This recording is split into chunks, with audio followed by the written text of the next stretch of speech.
March is Women's History Month, so Build, HuffPost, and other Verizon media sites are all talking about What Women Want Now, a program dedicated to conversations around the issues that mean the most to women. Here to break down the topic of self-care is host of In Case You Missed It by HuffPost, Heather Gardner, and HuffPost Senior Wellness Editor, Lindsay Holmes. Welcome. Welcome, ladies. Thank you. How you doing today? Good. Great. Happy Women's History Month. Yes. Same to you. Yeah, thank you. Love it. So I actually got to pick through this What Women Want article, and there's been a poll. There's so much good information in it, but self-care is definitely something we keep coming back to. Yeah. So why is it something that's so important to women?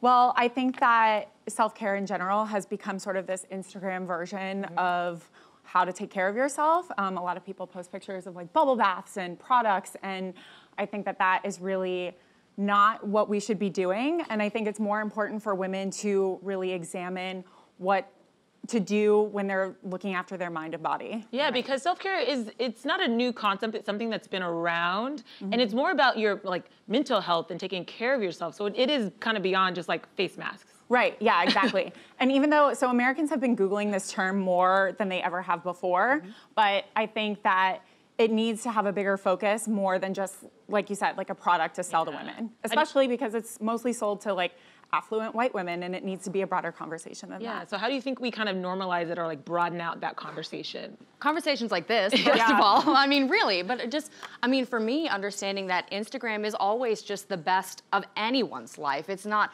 really what's going on deep within. There are those accounts that get through that and that they really try to be open, but it's hard if you're scrolling through and you just see the face mask. Yeah. And like you said, the bubble baths, and you feel bad about yourself instantly because you didn't have time for that today. Right. You know? Yeah, I actually talked to one woman who said that like self-care isn't like, oh, I'm just not gonna do the dishes today because I wanna take care of myself. Like sometimes self-care means actually getting up and doing the dishes. Yeah.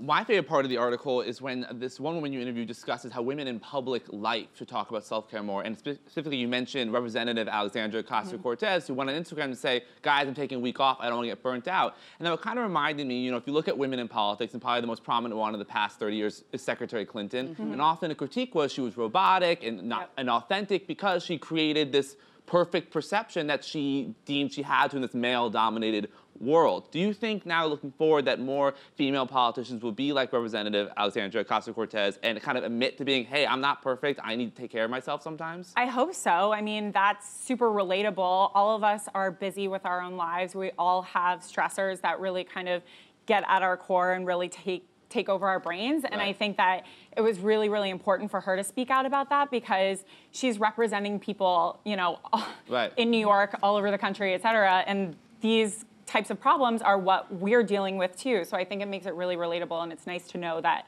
politicians also need to work on taking care of themselves. And it's like slowly breaking down those tropes, stereotypes that women in politics live up to try to be as good as male leaders. Like, no, we don't need to be like them, we're us. Or just regular women in general. I mean, even someone with such a huge audience as AOC, the time you hear someone talk about that, someone that you look up to talk about that, something clicks in your mind that's saying, oh, this is normal. What I'm feeling is normal. And the more we have these conversations, I just think the better off we are. Because she's literally wearing white capes and trying to save the world. And she needs self-care. And now I want a white cape, and I want to go try to save the world. She's normalizing that for me. I mean, I think we both read Michelle Obama's book, and she talks extensively about how she was able to survive all of the criticism and all the pressures of being the First Lady, was that she would get up at 5 a.m. and do that workout, and that was for her. But also how she like divvied up her day and delegated responsibilities. I think those are reminders even for just normal women. And I loved what you said in your article and how you talked to such a variety of different women, because you know what, that was great for Michelle Obama,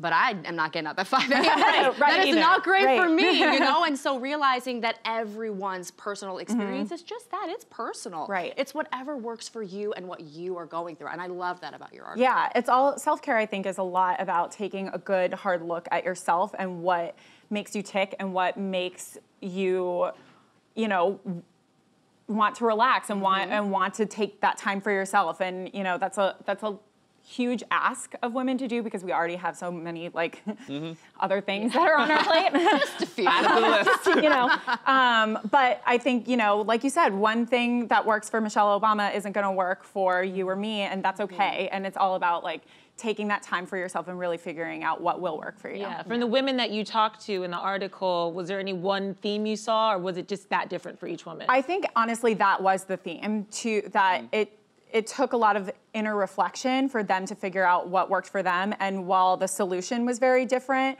the way that they got to that solution was the hard inner reflection and work that they had to take to figure it out for themselves. Yeah. One of the women you interviewed, Stella Sacco's a trans woman, and she kind of talks about how when she's down on herself, she looks back at history and how different marginalized groups have had to suffer. But she's like, solidarity is what kind of will get women through this. So is it that kind of thing? Maybe there's different processes, different ways of self-care, but we all get to the same conclusion, which is like, we need to take care of ourselves and let's join together, unify, and do that. Yeah, I thought that point she made was really powerful because she obviously has to deal with different stressors than most women do. And I think that leaning on a community is really, really important. And speaking out when you're struggling is going to be really, really crucial in order to take care of yourself.